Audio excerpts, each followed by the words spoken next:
Hello, friends, and welcome back to Stories About Entitled People. Let's start today's video with a story that feels like it's straight out of a movie. But for our OP, it was all too real. A simple drive turns into a nightmare when you're T-boned by none other than an on-duty cop who mistakenly runs a stop sign.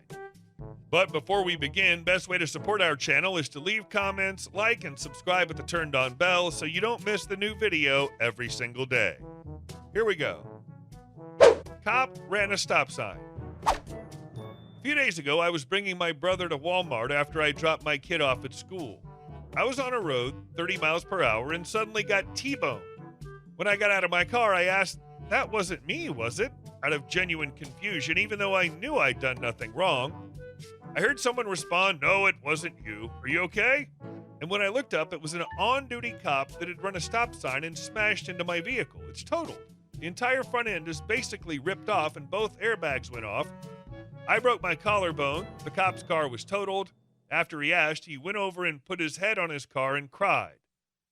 There were no lights, no sirens. Other cops got there and my car was being loaded on a tow truck before I could even really wrap my head around what had happened. It was local public safety, and they called the sheriff's department to write the report since they obviously can't do it on their own department. I refused an ambulance. I asked the sheriff if anything was going to happen because the state I live in, Michigan, is no fault. But come on, dude's a cop. The sheriff told me, shoe on the other foot, he wouldn't issue a citation, which also isn't true. I'd at least get disregarding a stop sign. And there's no way they'd let me off with blowing a stop sign and smashing a cop car on that alone.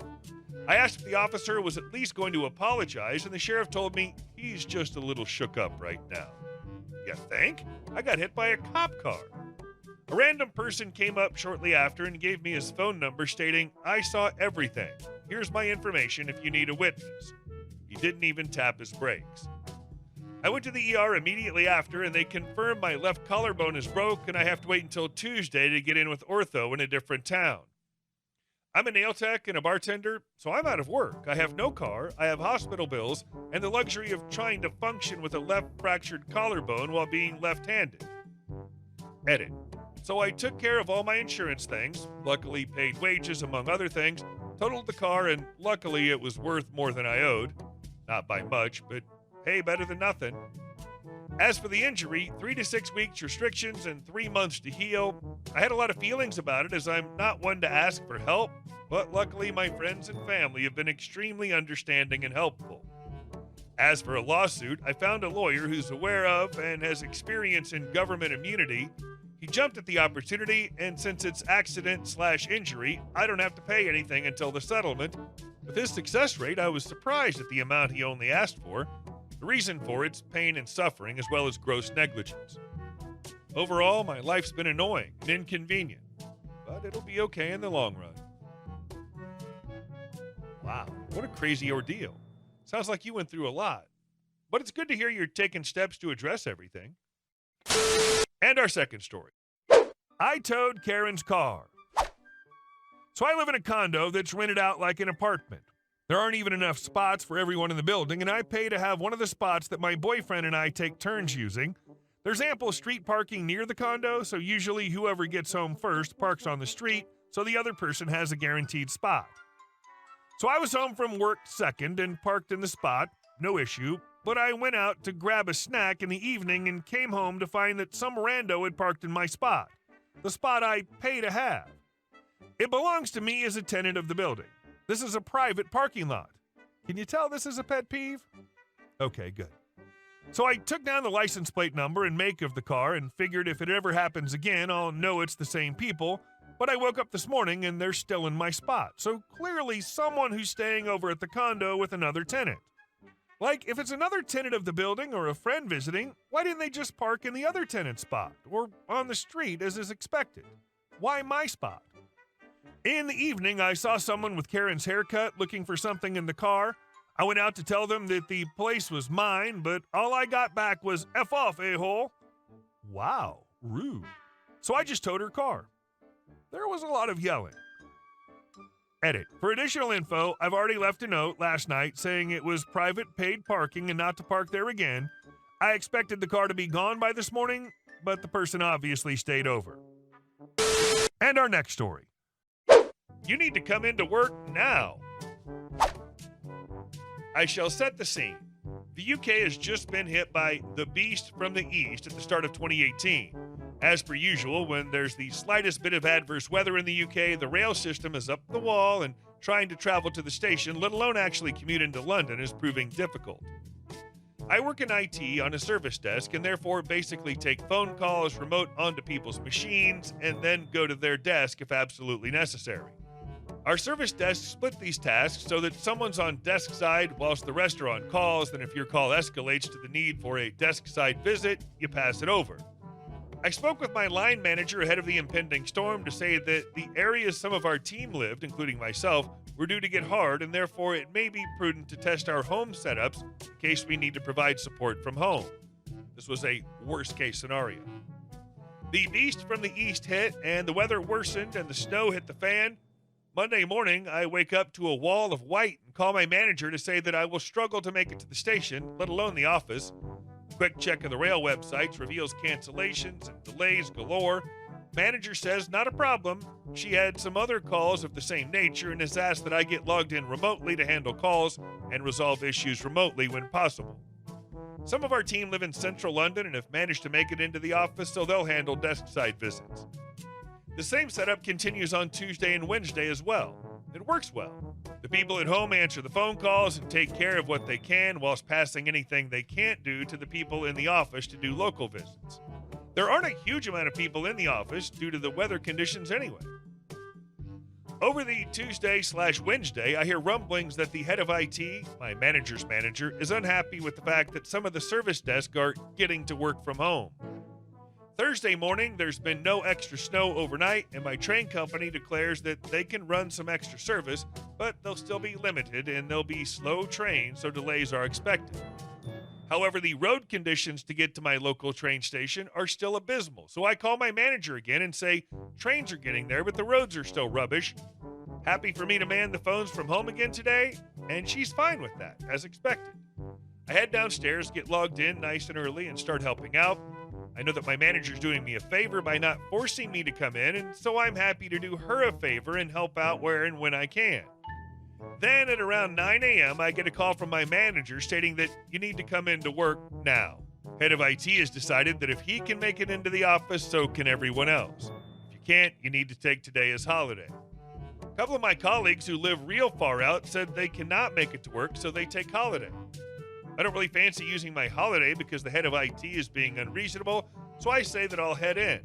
I tell my manager that I don't know how long it will take me, and she says, that's fine, I'll see you when you get here. So I sign out of my computer and I get myself booted and wrapped up and head out into the cold, 9:15 a.m. I haven't prepared my car at all this week, so it's covered in snow and has been sitting cold, so I start cleaning the windshield and the sides and then make a start on the roof. Need to make sure the car's clear of snow before setting off to be safe for myself and others. Once all the snow is clear, I start her up and let her idle for a little while. Don't want to cause damage to my car setting off from cold, and this allows the inside to get warm and the windscreen to clear off fully. 9:45 a.m. I set off for the station. The roads are, as presumed, terrible. I can't drive at anywhere near normal speed, and considering it's now 10 a.m., the roads are busier than when I leave for work normally. My normal 15-minute drive turns into an hour. And I can't even make it to my normal parking area as the roads are even worse there than where I started. 11 a.m. I abandon the car and start walking. It's slippery, even in heavy-duty boots.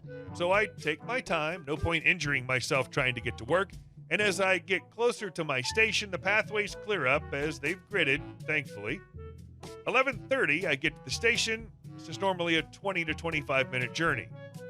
The trains are buggered. All reports that I'd seen about them being back to relative normality is bullcrap. There are lots of people milling around waiting for a train, and a quick chat with the station staff reveals the last one came in an hour ago, and there isn't another one in sight at the moment. I knew this moment was coming, so I find a seat, pull out my thermos, and get to waiting.